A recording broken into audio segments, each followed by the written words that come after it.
Hey, everybody, happy Friday. I am so glad that you found me today. And if you're watching this, I'm going to guess that you are tired of being stuck in your chronic pain. And I totally get it because I have been there. I've been trapped in a wall of pain, and I am 11 years pain-free after 20 years of excruciating pain. I want you to find your way forward. I'm a chronic pain coach and a best-selling author. And in this video, let's walk through 10 things that can help you start on your journey to healing and living a bigger life instead of being stuck in the prison of pain. Okay? The first thing that we have to understand is that pain is not just about the physical tissue that hurts. It's absolutely physical.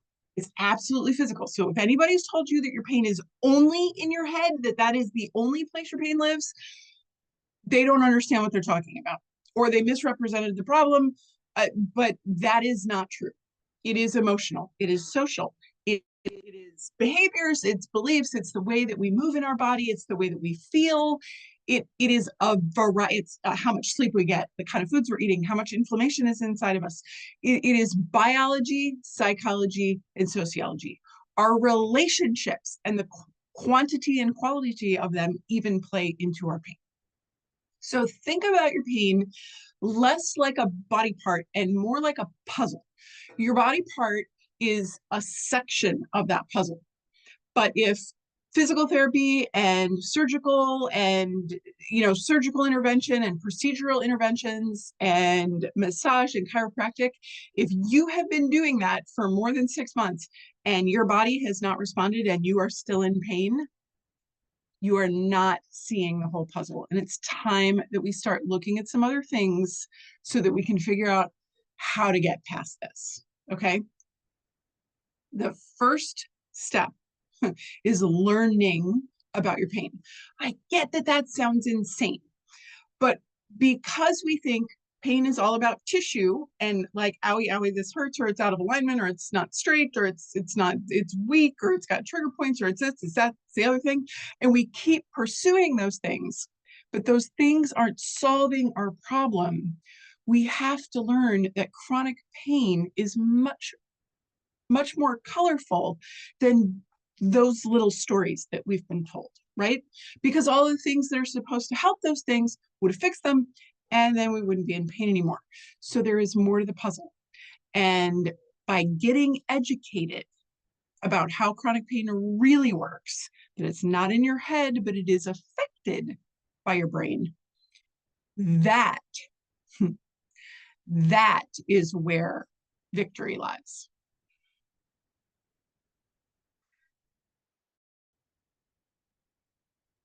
Okay, this next one's hard. I get it. A lot of people get angry at me when I say this, so please stick with me and hear me here.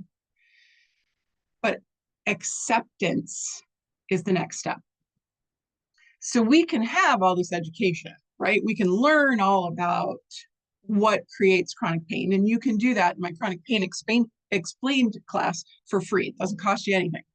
You can get me expanding on that information for 4 hours. It's a 4-hour class in little bits, but it's 4 hours of the science of pain. But once you listen to that, once you know more about what pieces of the puzzle are present in pain, we have to start accepting. Now, accepting does not mean giving up. It does not mean laying down. It does not mean that we just give up, right?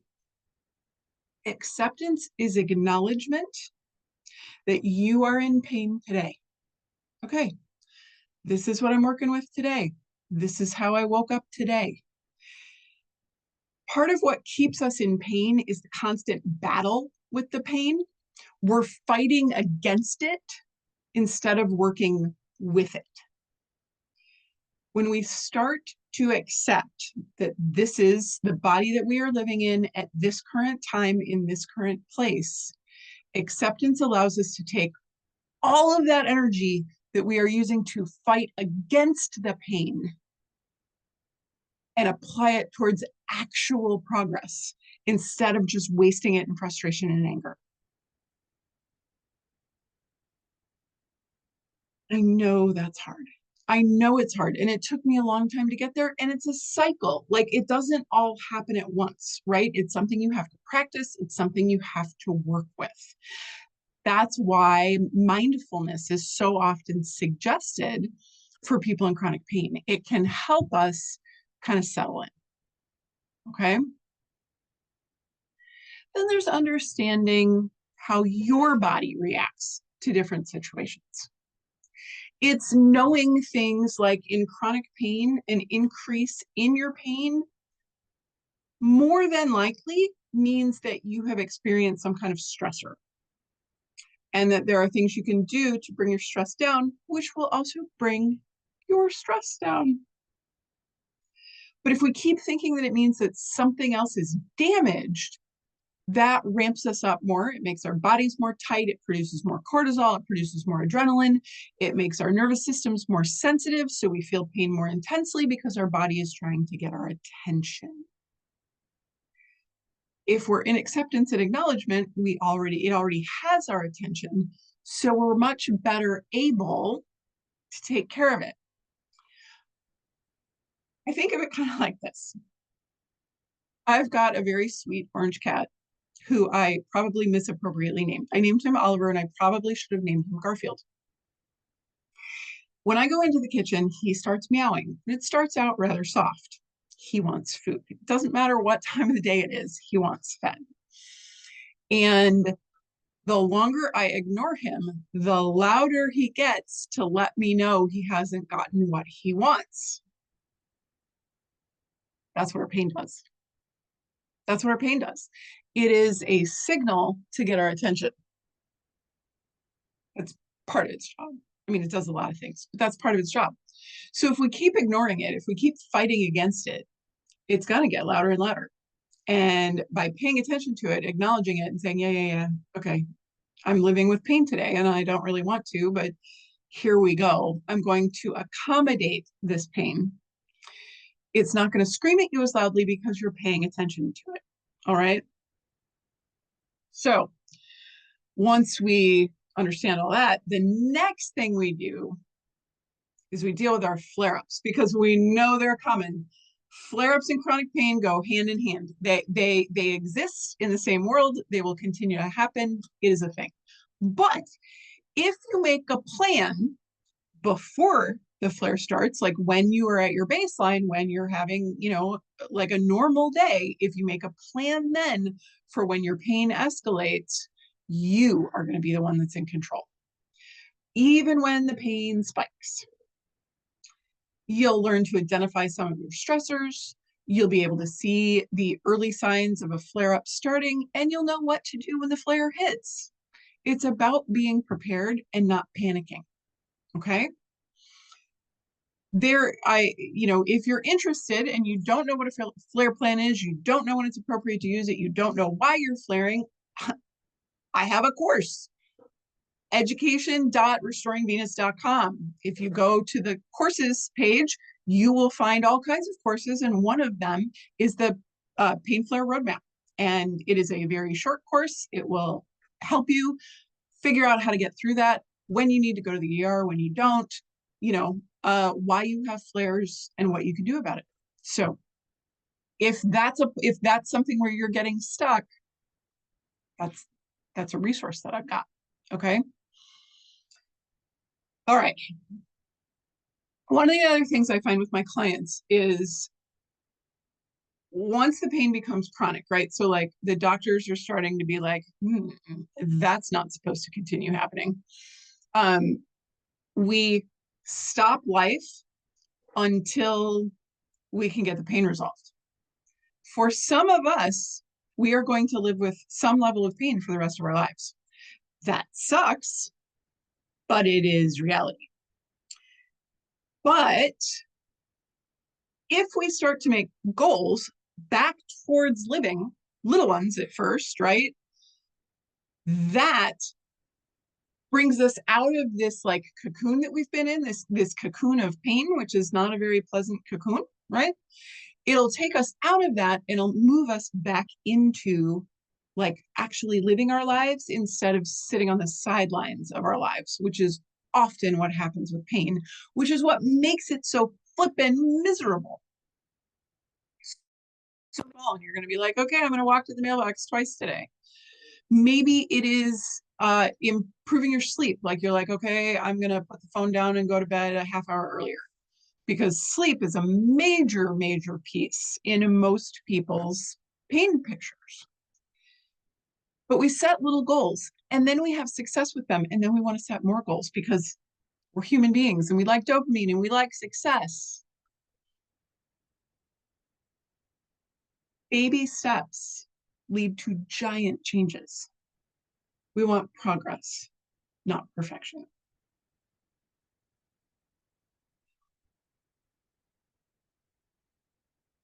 I don't know about you, but there were many, many, many, many, many years in my pain journey when I just barely got out of bed. I would get up to help the kids get off to school. They would go off to school. I would get back in bed because my body hurt that much. And then occasionally I'd have a good day and I'd do way too much. And then I'd really be stuck in bed. Appropriate amounts of movement is the key to getting better. We cannot get better laying in bed or sitting in a chair if the only thing we're dealing with is chronic pain. If you're dealing with ME/CFS, if you're dealing with chronic fatigue, if you're dealing with other autoimmune diseases, then maybe this information isn't for you, right? But if chronic pain is the biggest problem, we got to figure out to move. We got to move. Our bodies, the biology of us, requires movement for health. We have this thing called joint juice. It's synovial fluid, but who cares about that, right? But it's what carries nutrients to our joints. That's why after you've been sick and you've been laying in bed, like things are sore and they don't feel real great, that's because that synovial fluid hasn't been bathing our joints with all of the nutrients. So we have to move for our body's health. Not to mention all the other benefits of moving for our brains and our nervous systems and our stress levels and all of that. But when we move, if we have not been moving, we have to start slowly. We have to avoid boom bust cycles. We have to pace if we are trying to get back into our lives, right? For many of us, we're not even doing like normal daily life stuff in the way that, like our friends and family do, right? There is no shame in that. But if we want to live normal lives, we have to test the waters and see how we can build back our endurance, our strength, our stamina, right? To get back to those things. But we have to get out of the boom bust cycle. We cannot have a good day, do everything that we haven't been doing, and expect that we're going to be okay. You got to start slow. You've got to make little tests of your abilities. And then as things start to get better and easier, you test again. You gradually begin to increase your activity through testing. By doing this, you're going to expand your world, you're going to build your confidence, and you're going to build your strength. Now, again, I'm going to go back because each of these things is its own, hour-long lecture, right? So if you don't know what the boom bust cycle is, there's a freebie over on my education website, education@restoringvenus.com. It'll tell you all about the boom bust cycle, right? And then if you're like pacing, I've heard that people have said I should do that. I don't know what that is. The Art of Pacing is a course that you can take. It has 8 weeks of information. It is designed to be an 8-week class where you implement a different principle every week. Okay. So the 7th puzzle piece that we have to look at, the noggin. Our thoughts, our emotions, our beliefs are a huge role in how we experience the sensation of pain.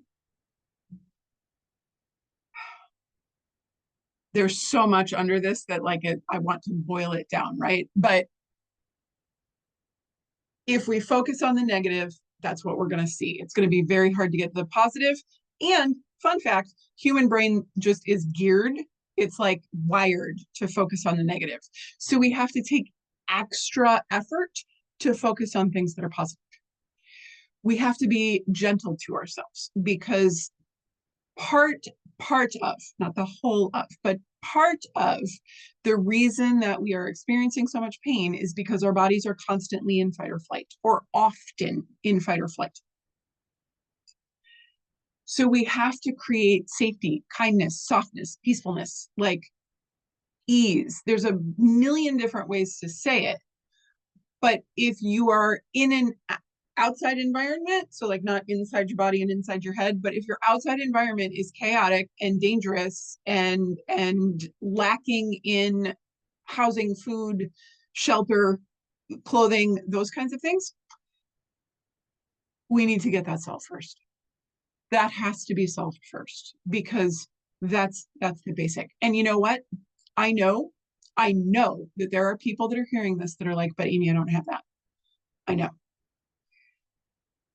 Go to your hospital, talk to your chaplain. Not about religious stuff. If you're not, I don't like, this isn't about religious stuff. This is the chaplains.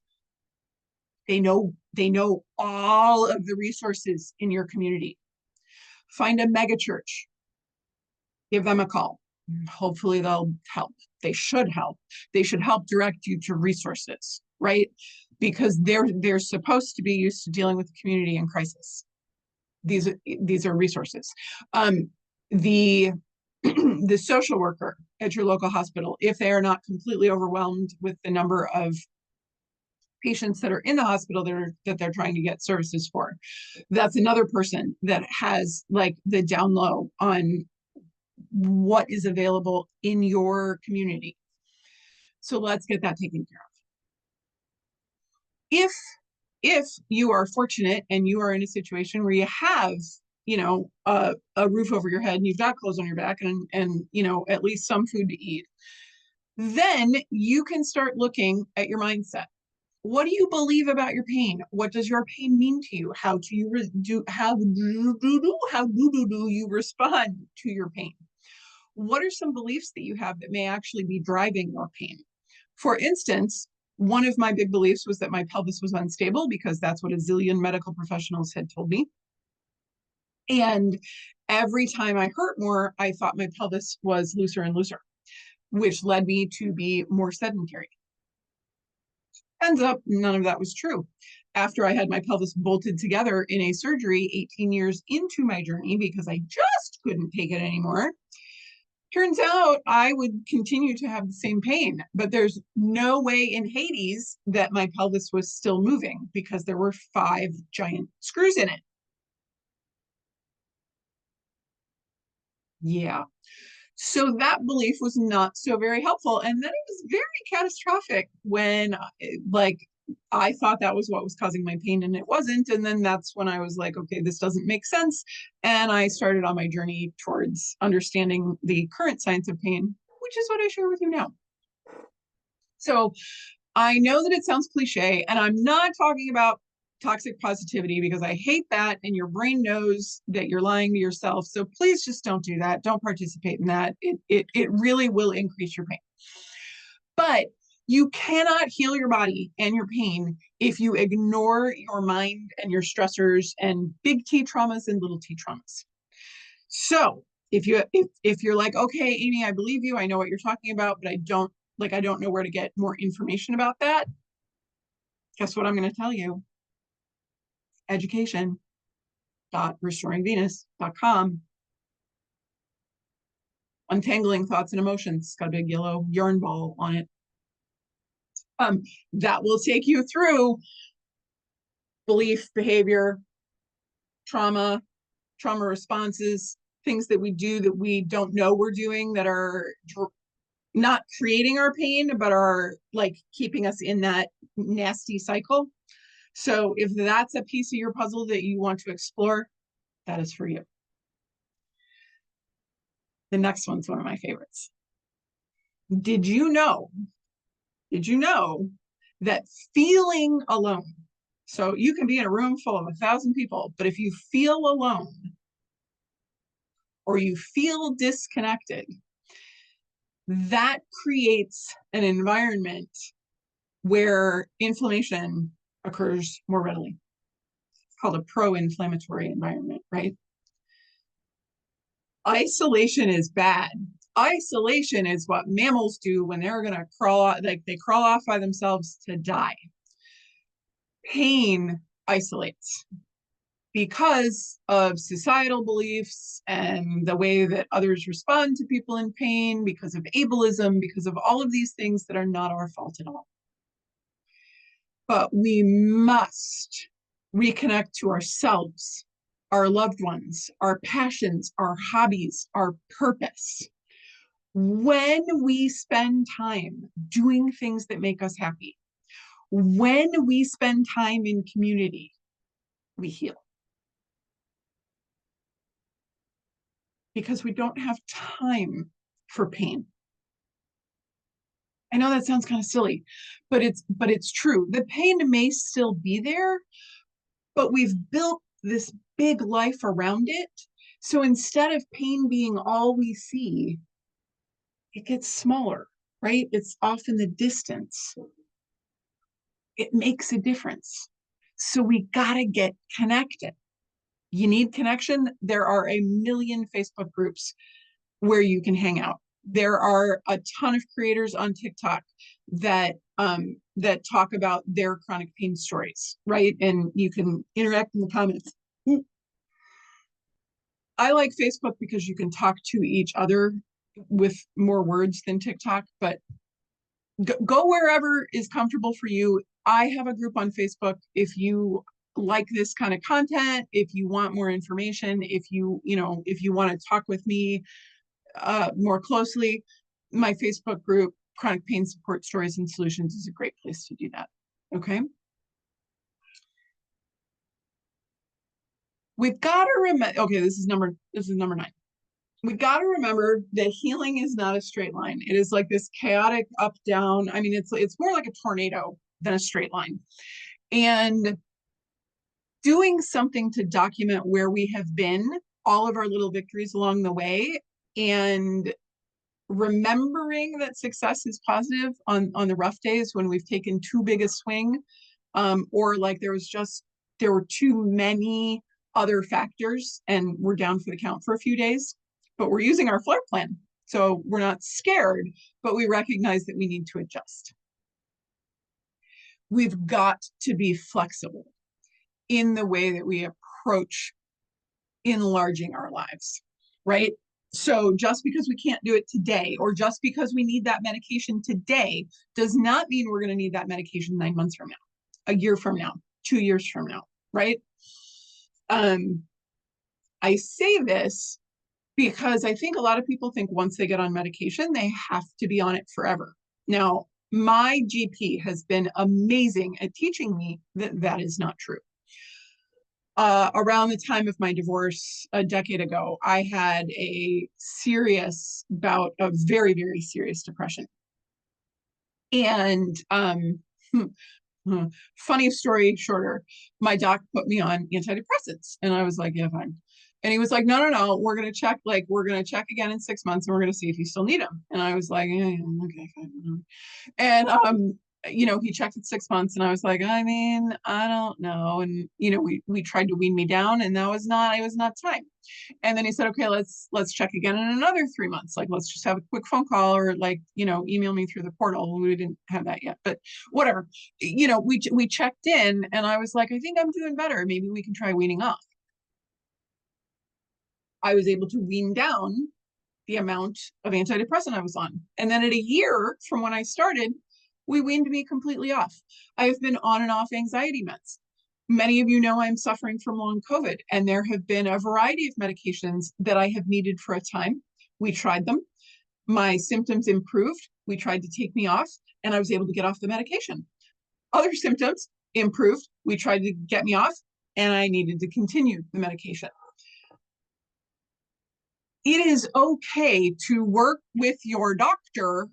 Don't become chemists on your own. Your doctor or your pharmacist for weaning, because there are medications that are very, very dangerous to just stop cold turkey. Let's not stop benzos. Let's not stop opiates, cold turkey and not think about it. Really, let's probably not stop our antidepressants or anti-anxieties either. But we can talk with doc and see, because I know so many of you hate being on medicine, but like, it's okay for a time. And sometimes there's medications we've got to be on for the rest of our lives.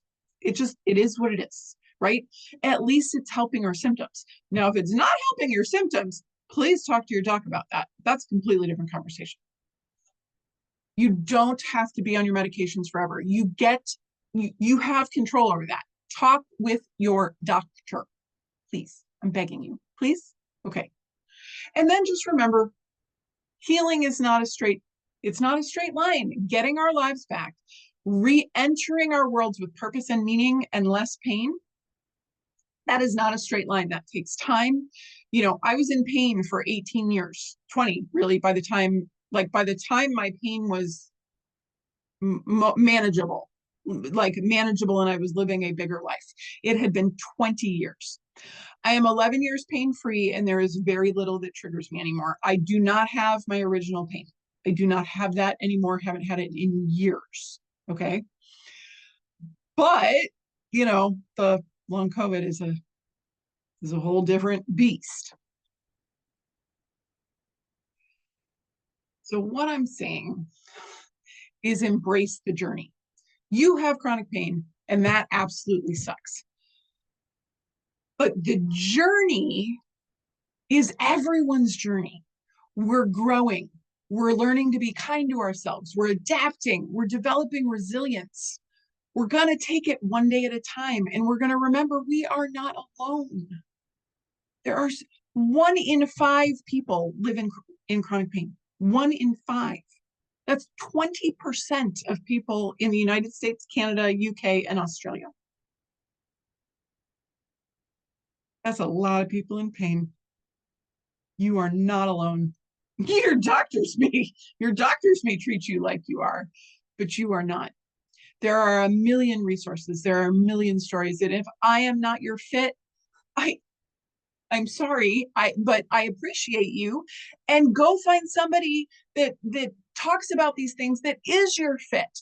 Find your fit so that you can get your life back, because you deserve that. You don't need to be stuck in this cesspool of pain anymore, right? So find your coach, find your fit. And if I'm it, do me a favor, contact me. Let's talk. I've got a zillion free resources. Yes, I have paid services too. And that just gets you more one-on-one. That gets you more specified help. Look, I've got over 150 blog posts at this point. I'm probably not going to spend 45 minutes retyping that information for you, but I am more than happy to say, look, here's like 3 blog posts that cover that thing. What you want to know more about acceptance? Great. Here's 3 links that you can go read. And then if you want to have a conversation with me, let's do that. Book a consult and we'll talk about how it applies specifically to you, right? My hope is that you need me as little as possible, because I want you to have as much control of your healing journey as possible. That's why I put all this stuff out here. All right. I want to hear from you. I want to hear what you're going to start doing different today. So drop it in the comments below. Let's keep this conversation going. Let's create a community here where you all feel safe. Until next time, please take care of yourself. Next week, we're going to talk about the skills that we need to do these things. Okay? Check out education.restoringvenus.com. Click on all courses. See if there's anything there that you can use. There's free stuff. There's low-cost stuff. See if there's anything that can help you where you're at in your journey to healing. And if you need community, start in the comments or head over to Facebook, and I will see you there.